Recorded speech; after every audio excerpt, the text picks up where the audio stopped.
느헤미야 10장 32절부터 39절까지입니다.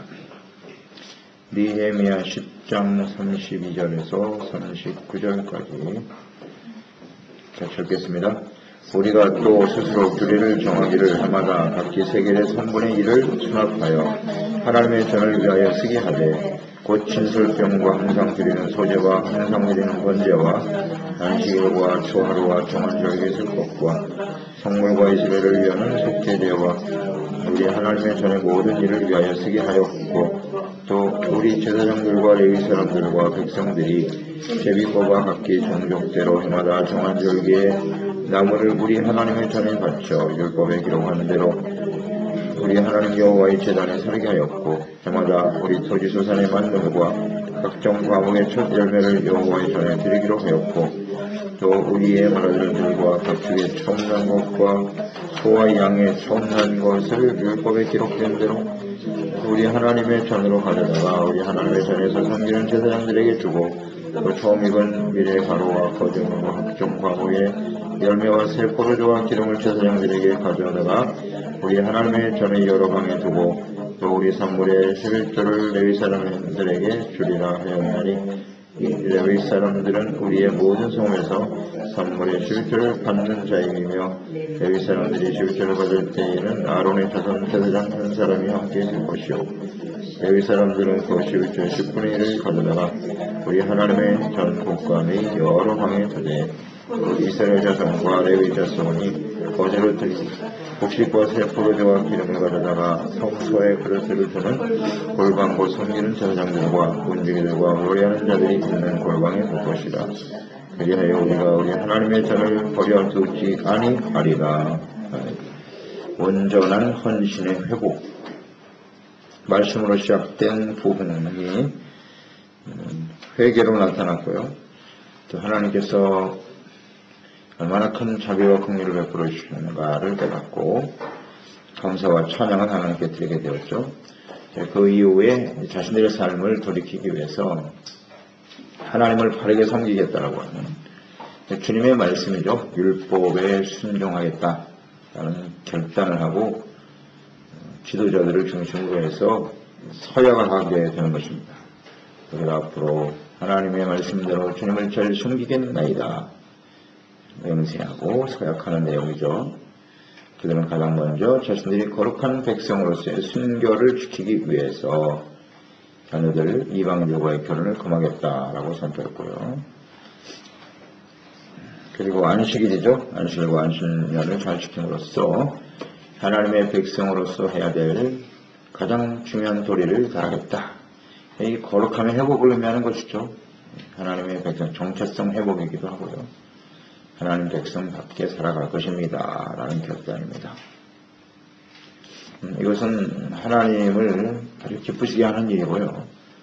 또 하나님의 은혜를 받은, 은혜를 깨달은 사람들이면 마땅히 해야 되는 모습이죠.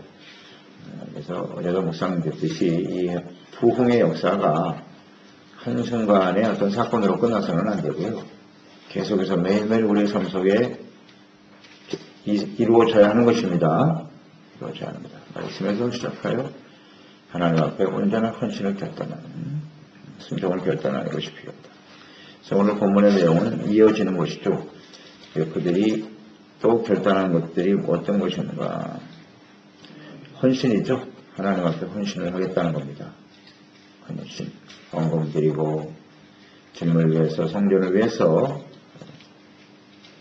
주님이 말씀하신 대로 헌신을 결단하고 있네요. 먼저 성전세가 나오죠. 성전세를 드리겠다. 성전의 유지는 하나님의 백성으로서 살아가기 위해서 가장 중요한 것이었죠.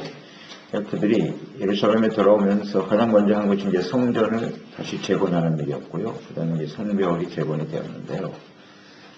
그들은 70년 동안 포로 생활하면서 이 하나님의 성전이 얼마나 중요하고 소중한 것인가를 깨닫게 되었습니다.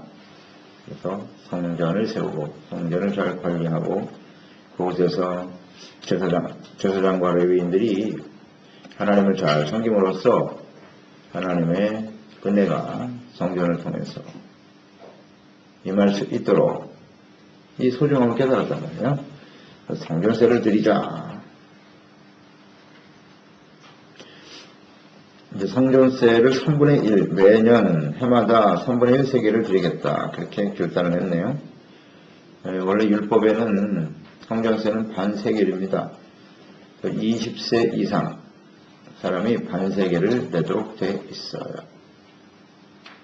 20세 이상. 한 번만 내면 되는 건데요. 이 사람들은 3분의 1로 줄이되, 반세겔이 아닌 3분의 1로 줄이되 매년 드린다. 그랬어요. 해마다.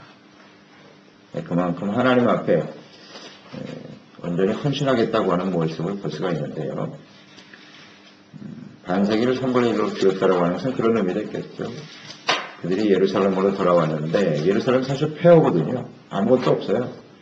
경제적인 상황이 상당히 어려웠을 것입니다. 그래서 3분의 1로 정한 그런 모습도 있겠죠.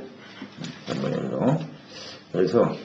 그렇지만 한 번만 드려야 될 것을 매년 드리겠다고 그랬으니까 결과적으로 보면 더 많이 드리는 거예요. 정기적으로 더 많이 헌신하겠다라는 그런 결단을 볼 수가 있습니다. 그래서 경제적으로는 어렵지만 그래도 하나님의 성전을 유지하기 위해서 꼭 필요한 이 성전세를 하나님께 드리겠다 결단합니다. 하나님과 성전을 위해서 헌금하는 일은 하나님을 경외하며 섬기는 일이 무엇보다도 중요하다는 사실을 깨달았을 때 할 수 있는 일이에요. 잘 생각해 보세요. 이들이 여러 가지 일을 할 수 있는데 성전세를 하나님께 드리겠다라고 말하는 것. 결단한 이유가 뭔가? 그만큼 성전이 중요하다는 거죠. 하나님의 교회가 소중하다. 이 말씀을 잘 묵상해 보면서요. 적용을 시켜보시기 바랍니다. 나의 삶에 있어서 가장 중요하고 소중하게 여겨지는 가치 우선순위는 무엇일까?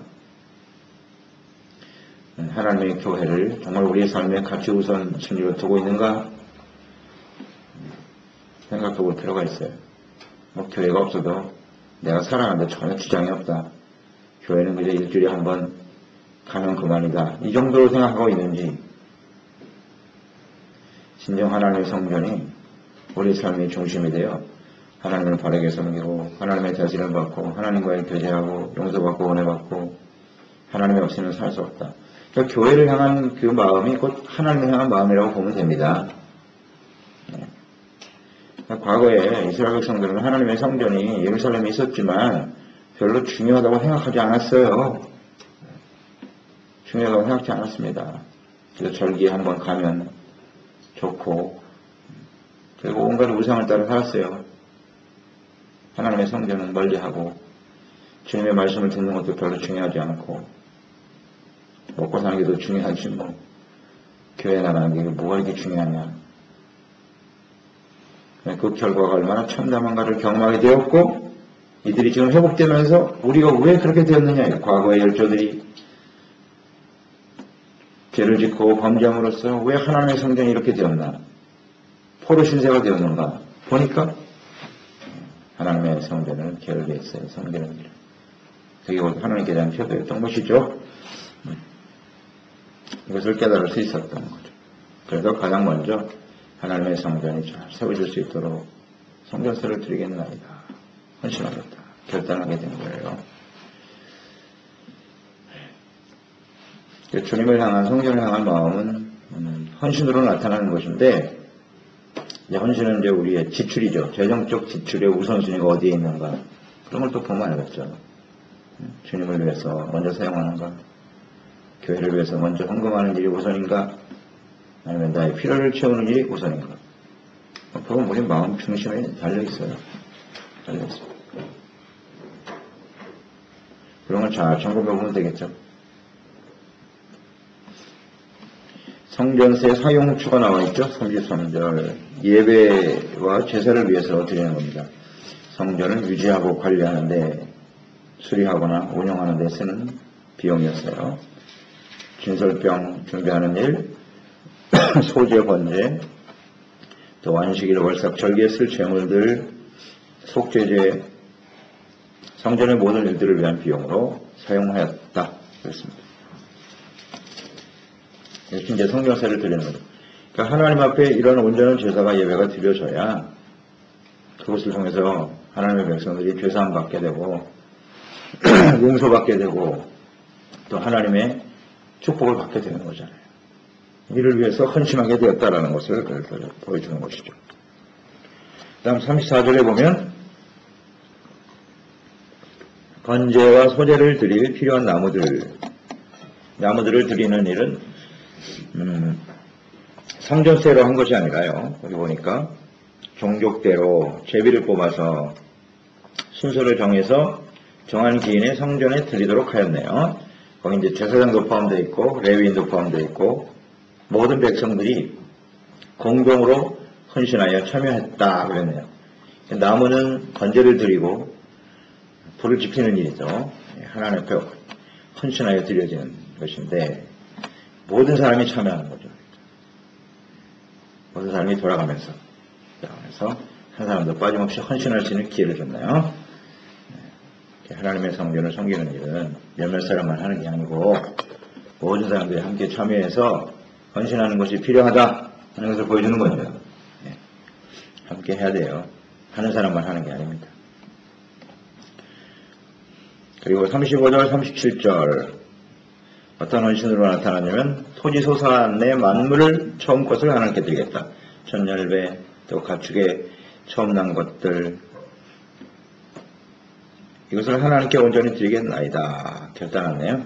일단 하나님의 말씀에 대한 순종이죠. 자, 처음 것을 드린다고 하는 것은 어떤 의미냐. 출애굽기 13장 2절이죠. 이스라엘 자손 중에서 사람이나 짐승을 막론하고 태에서 처음 난 모든 것은 다 거룩히 구별하여 내게 돌리라. 이는 내 것이니라 하시니라. 처음 난 건 다 하나님 거래요. 처음 난 것은 대표성이죠. 처음 난 것만 하나님의 것이다 이렇게 말씀하셨는데 처음 난 것뿐이겠습니까? 이 땅의 모든 땅의 소산물 우리가 이 세상에 누리며 살아가는 모든 것들 우리의 자녀들까지도 다 하나님의 것이죠. 하나님의 것임을 인정하는 거예요. 그러니까 주님께서 처음 것은 내 것이다 라고 말씀하시는 처음 것만 내 게 아니라 그것을 하나님의 소유로 인정해 드림으로써 모든 것이 하나님이 주인이라는 사실을 알고 살아가라. 그런 뜻이잖아요. 그러니까 우리가 지금 안식일을 지킨다고 했을 때 6일은 우리 마음대로 하고 내 것이고 그러면 안식일만 하나님의 것이냐? 안식일을 지킴으로써 우리의 주어진 모든 날들이 하나님의 것임을 인정하는 거죠. 그래요. 그런 의미예요. 첫 것을 하나님께 드림으로써 하나님이 우리의 주권자이시고 우리는 그것을 맡아 관리하는 선한 청직이라는 사실을 비로소 깨닫게 되는 거죠.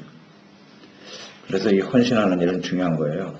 이 헌신을 하지 않는다는 것은 모든 것의 주인이 나라, 내 것이라고 생각하는 거예요. 하나님으로 인정하지 않기 때문에 하나님께서 역사하실 수가 없는 거죠.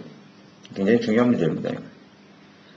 하나님의 것을 하나님께로 인정하여 드리는 것. 그 다음에 산물의 11조 나오죠? 11조를 드리겠다. 11조의 내용들 잘 나타나 있습니다. 이 11조도 하나님의 것이죠. 그러니까 모든 소유가 하나님의 것임을 인정하는 구체적인 모습. 우리의 헌신이죠. 이런 부흥을 통해서 우리 하나님 앞에 이런 헌신의 모습을 보이게 되는데요. 이것도 아주 자연스러운 거예요. 자연스러운 반응입니다. 하나님의 은혜를 깨닫고 살아가게 되면 하나님의 성전이 얼마나 소중한 것인가 그것을 깨닫게 되고 하나님과의 관계 속에서 주님의 은혜로 살아가는 일이 소중함을 알기 때문에 이것을 자원하는 심령으로 하나님께 드리게 되는 것입니다.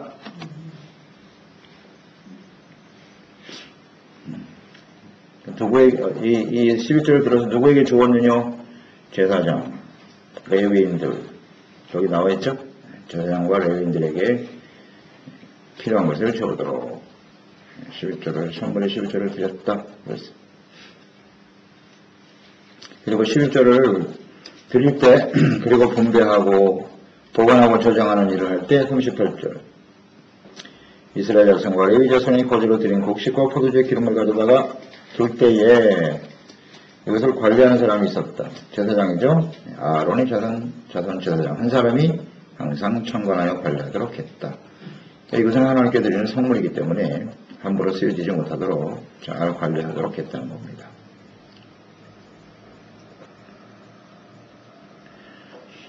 이런 11조의 내용들, 또 성전세, 이런 것은 이제 하나님께 드리는 헌금, 헌신인데요.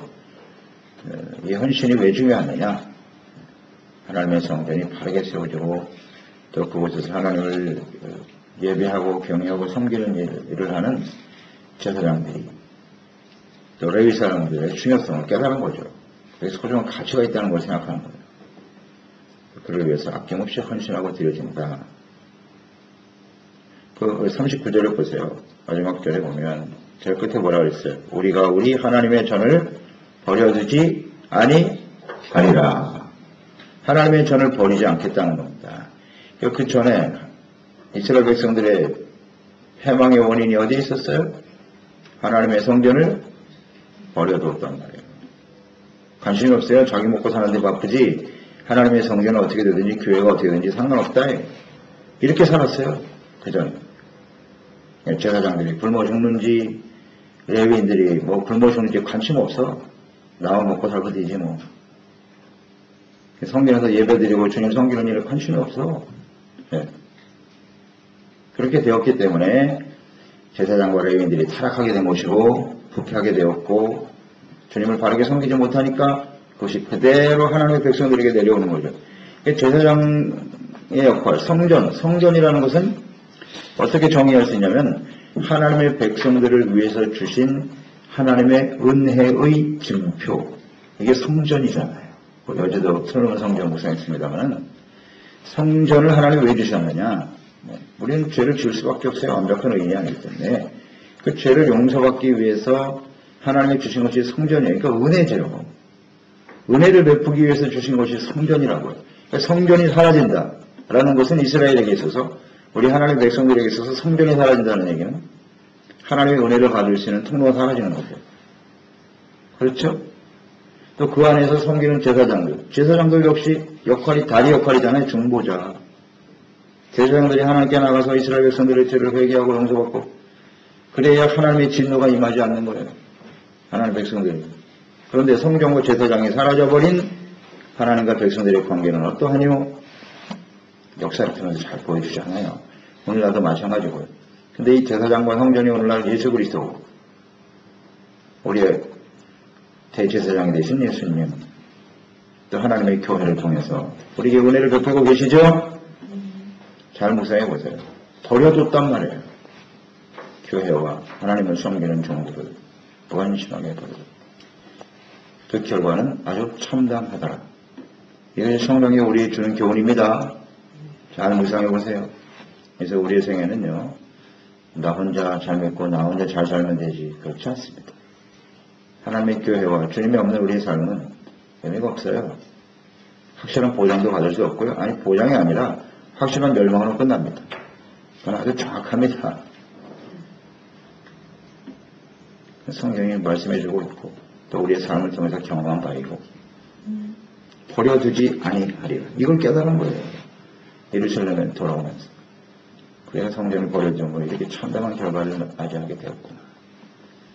그러니까 이 말씀으로 시작된 부흥이 말이죠.